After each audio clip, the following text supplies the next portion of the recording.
Have you ever noticed that your mind does not want to obey you?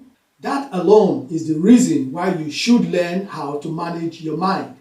Our thoughts controls our life, and our mind is the battleground. But it is also the key to our peace and happiness. In today's episode, we are going to learn how to cultivate the double portion of peace that God promises us in Isaiah chapter 26, verse 3. And that is coming up next.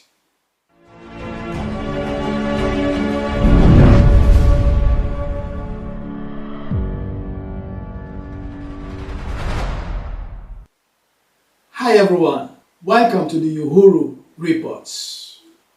Isaiah 26:3 says, "Thou wilt keep him in perfect peace, whose mind is stayed on thee, because he trusted in thee." In this verse, the prophet Isaiah is telling us that there is a perfect peace available to us as God's children.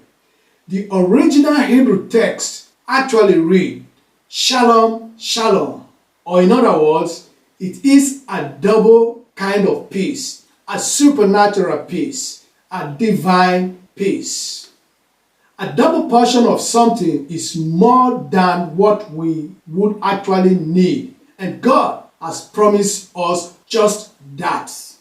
But this peace is reserved only for a certain group of believers. And the prophet tells us that this group of believers keeps their mind stayed and focused on God. This is because Satan, the enemy, wants to distract, derail, and ultimately destroys us. And his attacks starts in our mind. However, the person the prophet described is one who is able to withstand the attack from Satan and remain focused on God. This person resists every distraction. This person is not easily negatively persuaded or dissuaded. This person is focused. While it is clear that some believers can focus on God despite a constant barrage of attempted distraction from Satan, the question is, what empowers them to focus with such persistence? What keeps their mind stayed on God? I believe the answer is found in the later part of our scripture, where the prophet makes the connection between focus and trust. Isaiah said, "Because he trusted in thee." So what does this mean? It means that 1. God has a part and you have a part. Isaiah said, God will keep you in perfect peace if you keep your mind stayed, fixed, and focused on Him. God's part is to daily provide you with a double portion of peace. What do I mean by that? The phrase, "God will keep him," is in the imperfect tense, which means it has not yet been completed. It is a daily provision. In other words, you have to cultivate it by thinking on Him and trusting Him. Your part is to think on Him and trust Him daily. Now, if you want God to keep you in perfect peace, you have to keep your mind fixed and focused on Him. 2. Resting in the peace of God boils down to a matter of trust. Let's talk about trust. A. Trusting someone's presence.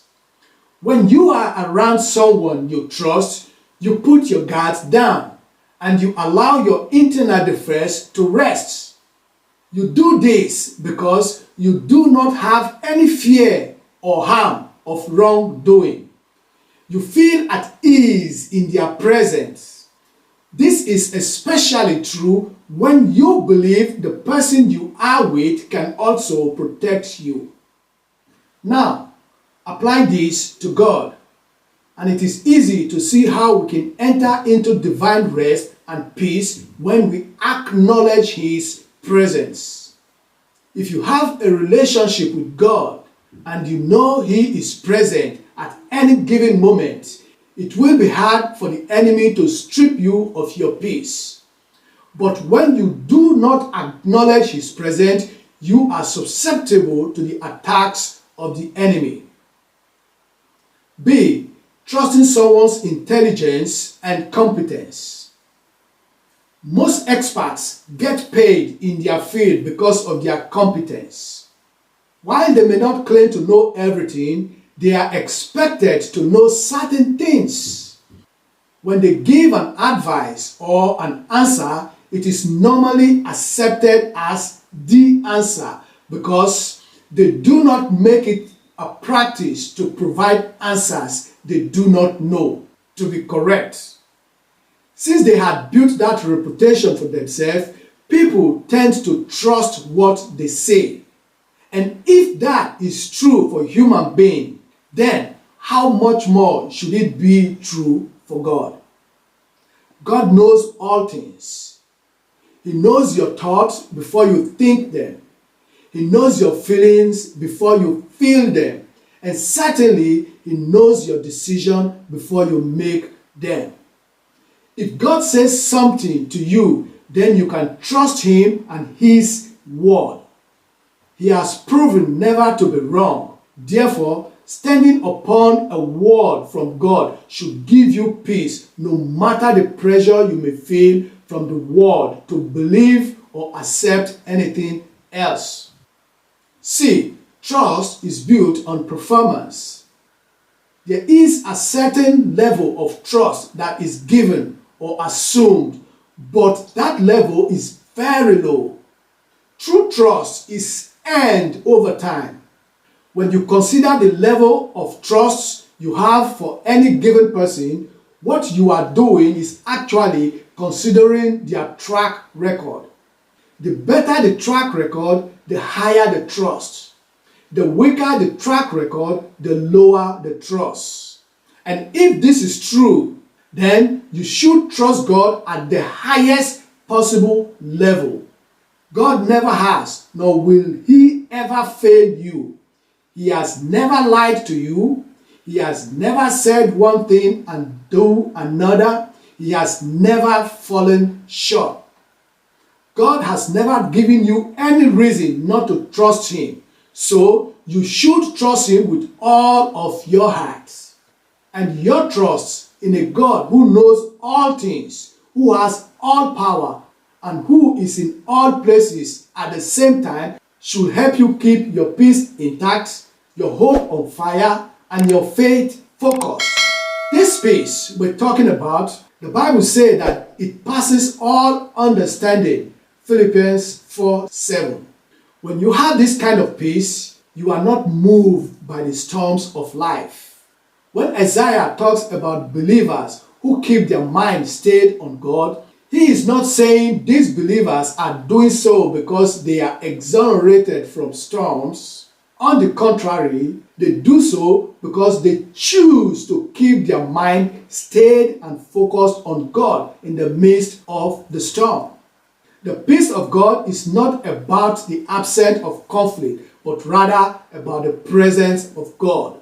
When God is present, you can have peace internally, even when everything externally seems to be going haywire.